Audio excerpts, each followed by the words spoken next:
নমস্কার, ঘরকন্যা ডায়েরির আরেকটি নতুন পর্বে সকলকে স্বাগত জানাচ্ছি। আজকে আমি সকাল সকাল রান্না করার জন্য চলে আসলাম। তা আজকে আমি সকালবেলায় রান্নায় করব খিচুড়ি। অনেকদিন খিচুড়ি খাওয়া হয় না। আর এখানে আমি তার জন্য নিয়েছি আতপ চাল আর মুগ ডাল ধুয়ে ভিজিয়ে রেখেছিলাম, ভিজিয়ে তারপর জলটা ঝারিয়ে নিয়েছি। আর এদিকে হচ্ছে লাউ, আলু আর পেঁপে আর দুটো আমড়া। এখানে মশলা নিয়েছি দারচিনি, এলাচ, পাঁচফোড়ন আর হচ্ছে কালো জিরে। আর এদিকে নিয়েছি তেজপাতা আর লং। এটা তেলে দেব না, তেলে দিলে এই লংটা ছিটে উঠে যায়। এখন আমি কড়াইয়ে তেল বসিয়ে দিয়েছি, এর ভিতরে আমি এই ফোড়নটা ভেজে নেব।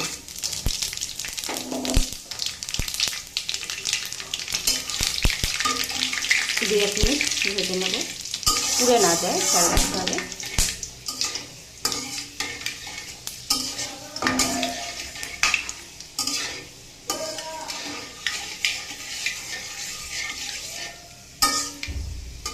ফোড়নটা থেকে একটু গন্ধ ছাড়লে,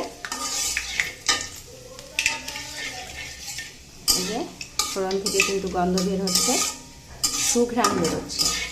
এখন আমি এর ভিতরে দিয়ে দেব এই যে সবজি।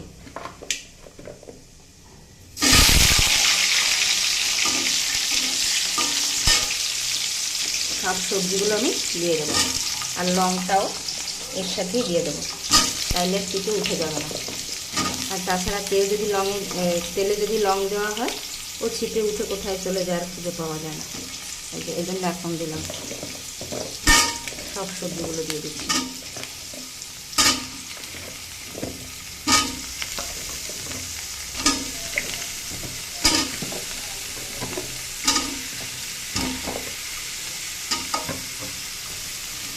এবার এটা নাড়াচাড়া দিয়ে মিশিয়ে দেবো। সবজিটা একটু ভাজা হলে তারপরে দেবো চাল আর চাল।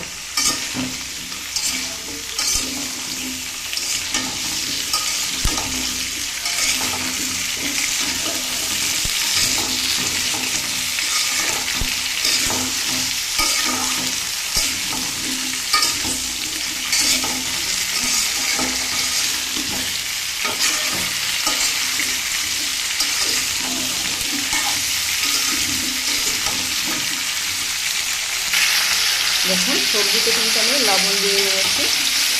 এবার এটাকে একটু নেড়ে চেড়ে ভেজে নেব।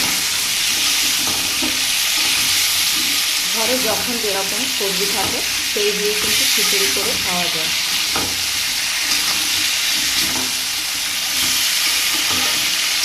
আর খিচুড়ি খেলে সেটা কিন্তু সহজে হজমও হয়।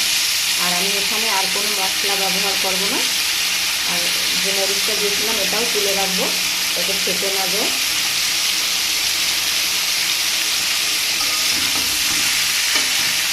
আমি একদম যে রান্নাগুলো করি এগুলি ঝাল মশলা ব্যবহার না করেই করি। অনেকে এখন ঝাল বা বাটা মশলার রান্না খেতে পারেন না, তারা এইভাবে করে খাবেন। শুধু ফোড়নে দিয়েছি মশলা, আর ঝালটাও আমি দিচ্ছি না, আস্তে দিয়ে দেবো। যার দরকার পড়বে সে খাবার সময় কাটিয়ে নিয়ে খাবে।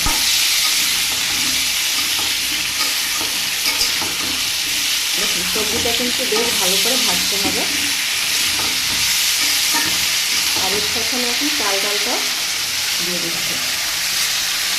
এখানে আমাদের নিজেদের ক্ষেতের আতপ চাল আর মুগ ডাল, এটা দিয়ে বেশ নেড়ে চেড়ে ভাজতে হবে অনেকটা সময় ধরে। তারপরে আমি রান্নাটা প্রেশার কুকারে করবো। প্রেশার কুকারে করলে ভালো করে সিদ্ধ হয় আর খাবারটা হজমও হয় ভালো। দেখুন খিচুড়িতে এবার দিয়ে দিচ্ছি পরিমাণ মতো হলুদ।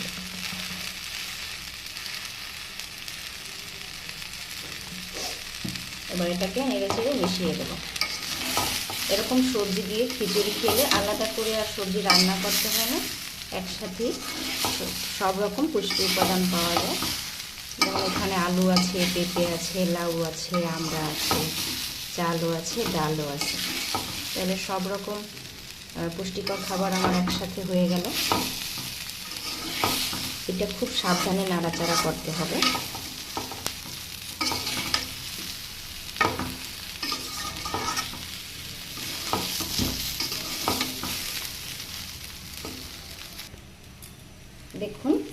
সবজি এবং ডাল কিন্তু বেশ ভালো করে ভাজা হয়ে গিয়েছে।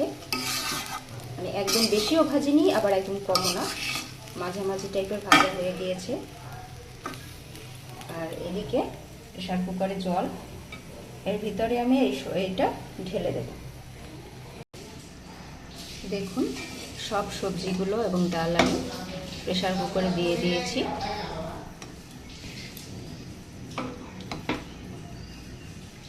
দেখুন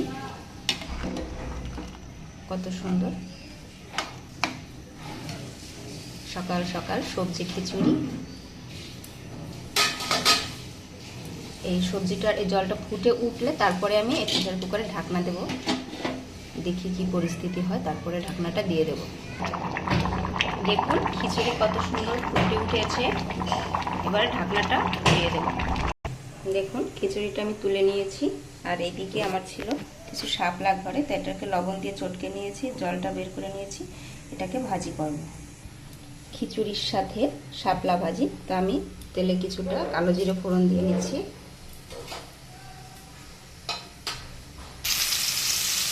দেখুন তেলে কালো জিরে ফোড়ন দিয়ে শাপলাটাকে ভেজে নিচ্ছি। শাপলাটাকে যেহেতু লবণ দিয়ে চটকে নিয়েছিলাম, জলটা বের করে নিয়েছিলাম, তাই এখন আর বেশি সময় লাগবে না। সাথে দিয়েছি সামান্য একটু লবণ আর একটু সামান্য হলুদ। অল্প সময় নাড়াচাড়া দিয়ে শাপলাটা নামিয়ে নেওয়া যাবে। খিচুড়ির সাথে একটু শাপলা ভাজি।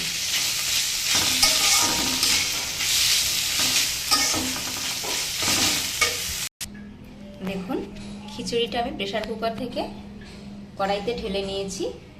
প্রেসার কুকারটা একবার ধুয়ে রাখবো তার জন্য। দেখুন আমার খিচুড়িটা কেমন হলো, একদম সিদ্ধ হয়ে গেছে, ডাল চাল সব খুব ভালো করে সিদ্ধ হয়েছে। এবারে এটাকে ঢাকা দিয়ে রাখবো বেশ কিছু সময়। তা আজকে আমার এই খিচুড়ি রান্নার ভিডিওটি কেমন লাগলো অবশ্যই কমেন্ট করে জানাবেন। ভিডিওটি ভালো লাগলে চ্যানেলটি লাইক সাবস্ক্রাইব শেয়ার করে দিবেন। ভিডিওটি দেখার জন্য সকলকে অসংখ্য ধন্যবাদ। আজকে এই পর্যন্তই, নমস্কার।